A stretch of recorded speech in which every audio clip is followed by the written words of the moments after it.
picture this. You go to a wedding, right? And it is just all romance. You see the perfect cake, the lighting hits the dance floor at like the absolute exact right moment. The flowers look like they just naturally grew over the archway, specifically for today. Yeah, totally effortless. Right. To the guests, to you, Yeah. it is pure, uninterrupted magic. But behind the scenes, behind that whole glossy exterior, Oh, it's a completely different world. it is a high-stakes, incredibly fast-moving web of B2B relationships. Like, it is gritty, it is operational, and it's honestly just chaotic. Yeah, I mean, managing that illusion of, effortless magic, it requires an intense amount of coordinated labor. Right. Because you're dealing with completely independent businesses that have to suddenly operate as a single flawless unit for like 12 hours straight. Yeah. Often in a highly pressurized environment where there are absolutely no do-overs. You can't exactly redo the first kiss, right? So today on the Deep Dive, we are looking at a comprehensive guide from the wedding industry on how professionals are actually taming this back-end chaos. Specifically, we're diving into how they use customer relationship management tools, or CRMs, to track and nurture all these B2B relationships. Yeah, and we'll be looking at how industry-specific platforms like Weddizer are really reshaping the entire landscape of those vendor partnerships. Okay, let's unpack this, because going from the romance of a wedding day to like the gritty reality of vendor data management is quite the pivot. It is, but I mean, it is the pivot that determines whether a wedding business actually survives. Right. The source material makes this foundational point right away, which is that in the wedding industry, B2B relationships aren't just like a nice growth strategy. They are literally the core business model. It's a highly symbiotic ecosystem. How so? Like, give me an example. Well, a successful venue routinely refers a preferred photographer, right? Yeah. Or a bridal gown designer recommends a specific makeup artist they trust, and planners. They are just constantly collaborating with decorators and florists and caterers. It feels very much like a theater troupe to me. Oh, I like that. Yeah. Think about a really complex stage production. Every single cast and crew member relies entirely on the others hitting their exact cues. Right. Like, the lighting director needs the actors on their marks, the sound designer needs the dialogue timed perfectly. Exactly. And if one person drops the ball, the audience doesn't, blame the sound designer. They blame the whole show. Yeah, they just think it was a bad play. Right. So in the wedding world, it's like the planner is your director, the florist is handling set design, the caterer is craft services. They're completely reliant on each other to make the show happen. That's a perfect analogy. And the stakes of those interconnected performances are incredibly high for the vendors themselves. Because of the referrals. Yes, exactly. Right. Wedding professionals rely heavily on mutual recommendations to keep their calendars full. If a venue sends a client to a photographer and that photographer delivers this incredible experience, it reflects perfectly on the venue. The client feels taken care of. Right.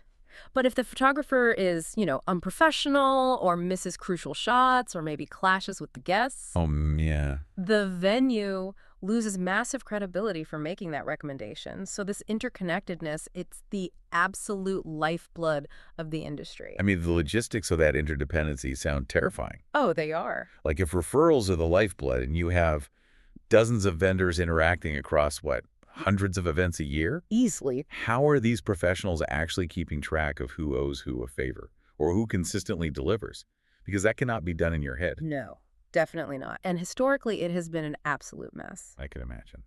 The text points out that for decades, this industry essentially ran on valuable contacts that were just lost in giant, completely disorganized spreadsheets. Ugh, the worst. Or, buried at the bottom of chaotic email chains.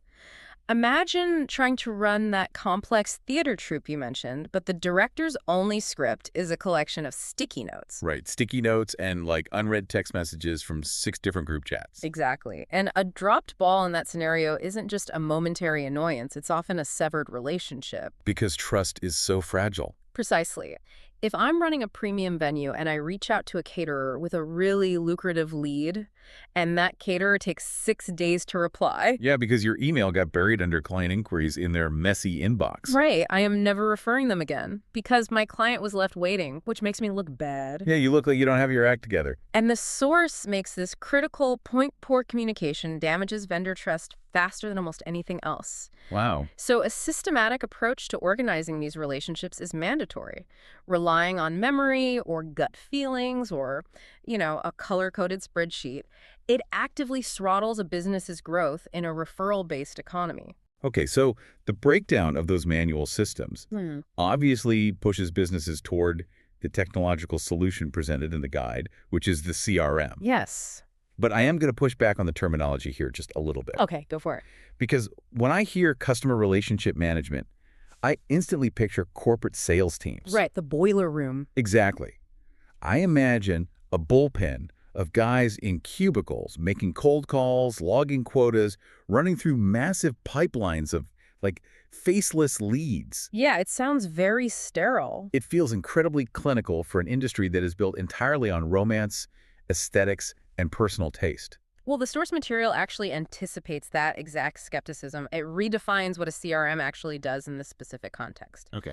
In the wedding sector, the text explicitly states that a CRM system becomes a relationship-building powerhouse rather than simply a sales tool. A relationship-building powerhouse. Yeah. It is not about cold calling strangers to hit some, monthly quota. It's about organizing and nurturing the people you already know and trust and rely on. So you are shifting the focus from closing a cold deal to maintaining an ongoing connection. Exactly. And the guide details the mechanics of how these systems centralize data to improve operational efficiency. How does that actually look in practice, though?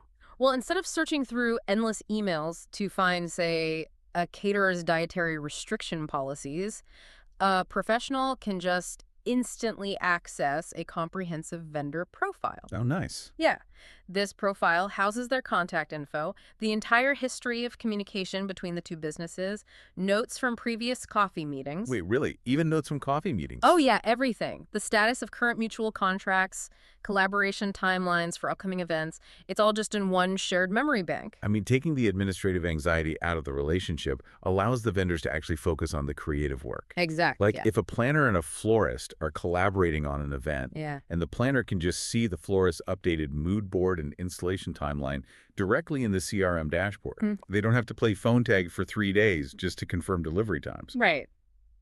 And if we connect this to the bigger picture, centralizing all this B2B data fundamentally enhances the client experience. How so? Because the client never sees the CRM, right? Right. But they feel the effects of it. When the planner, the photographer, and the venue all have a system keeping their timelines and communications perfectly aligned, the client, the couple getting married, experiences a remarkably smooth planning process. Oh, I see. Yeah, they never have to answer the same question twice from different vendors. The magic of the wedding day stays intact, specifically because the logistical scaffolding holding it up is completely invisible. That makes so much sense. If the vendors are stressed and uncoordinated, the tension kind of bleeds into the event. Oh, absolutely. The couple feels it.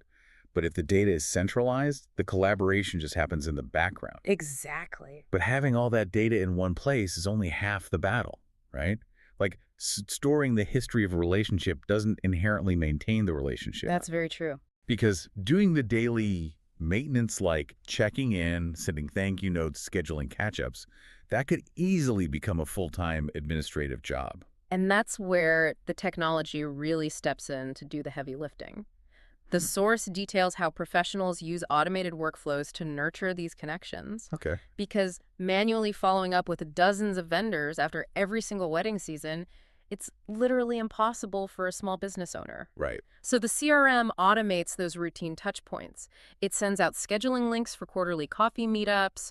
It triggers check-in emails for upcoming collaborations. Oh, wow. And vitally, it initiates referral appreciation workflows. Okay, here's where it gets really interesting, though. Yeah. Because reading through the source, I noticed a fascinating paradox in the common mistakes section. Oh, right, about over-automation. Yes. The guide strongly advocates for this automation to save time, but then it explicitly warns against over-automation. It's the classic double-edged sword of leveraging technology in a relationship-based business. Because generic outreach just completely destroys the illusion of partnership. Oh, 100%. Like, if I am a premium wedding planner and I set a massive, lucrative client to a videographer, and then 3 days later I receive a generic, templated email that says, "Dear vendor, thank you for the recent referral." Ouch. Yeah. I am going to feel completely undervalued. The transaction is acknowledged, but the partnership isn't. It just feels lazy. The text highlights this exact tension. The golden rule presented in the guide is that automation should support human interaction, not replace genuine connection. Right. A CRM in this industry shouldn't be used to send fake robotic gratitude. It should be utilized to manage the timing and the memory so your genuine human empathy can actually shine through. So it's essentially a highly intelligent assistant just tapping you on the shoulder. Exactly. It doesn't send the thank you note for you. It pings your dashboard and says, hey, the videographer you love working with just landed the client you referred. It's been 2 days. You need to call them personally or drop a handwritten note in the mail. That's exactly it. The machine remembers the obligation so you can execute the human element. That's brilliant. It prevents you from dropping the ball on being a good partner when things get busy. The CRM handles the daily maintenance, right? Yeah. It reminds you to send the gift. It logs the meeting notes.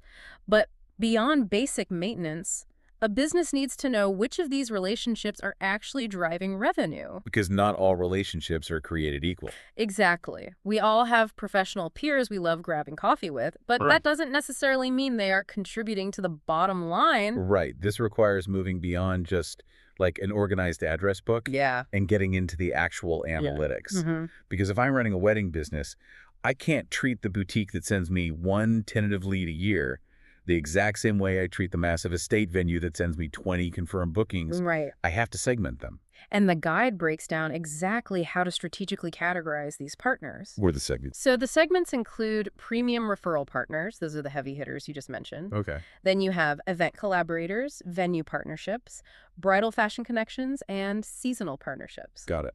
By segmenting the database, a business tailors its investment.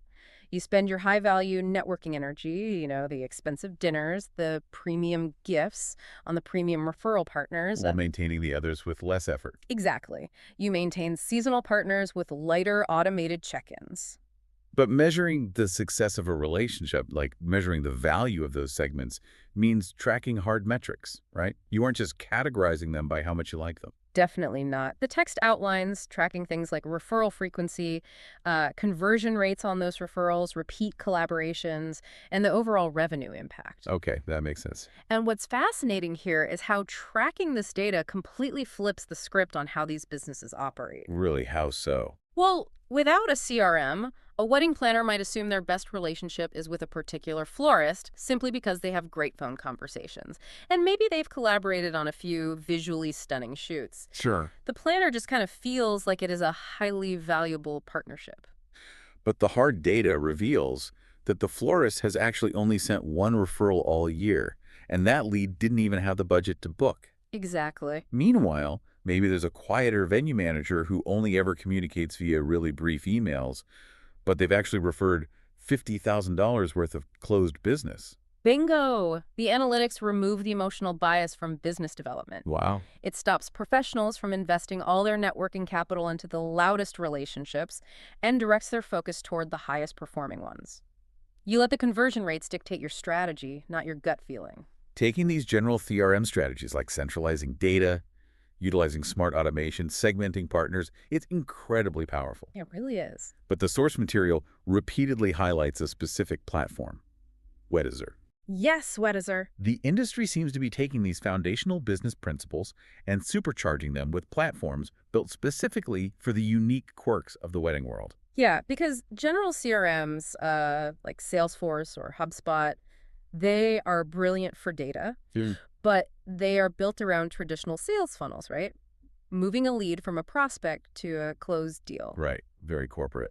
The text explains that modern wedding businesses need solutions that understand their highly collaborative, project-based reality. Okay. So combining CRM principles with an industry-specific platform like Weddizer solves problems that are just totally unique to this ecosystem. Like what? Because a traditional CRM dashboard just shows you your own closed ecosystem, right? For your leads, your accounts, your revenue. Exactly. But from what the guide describes, logging into Weddizer looks more like a network graph. It does. It actively improves vendor visibility across the entire industry. So it isn't just a private Rolodex. No, it's an active, searchable network. It allows businesses to discover potential collaborators they might never have crossed paths with otherwise. Oh, that's cool. Yeah, like say a planner is looking for a highly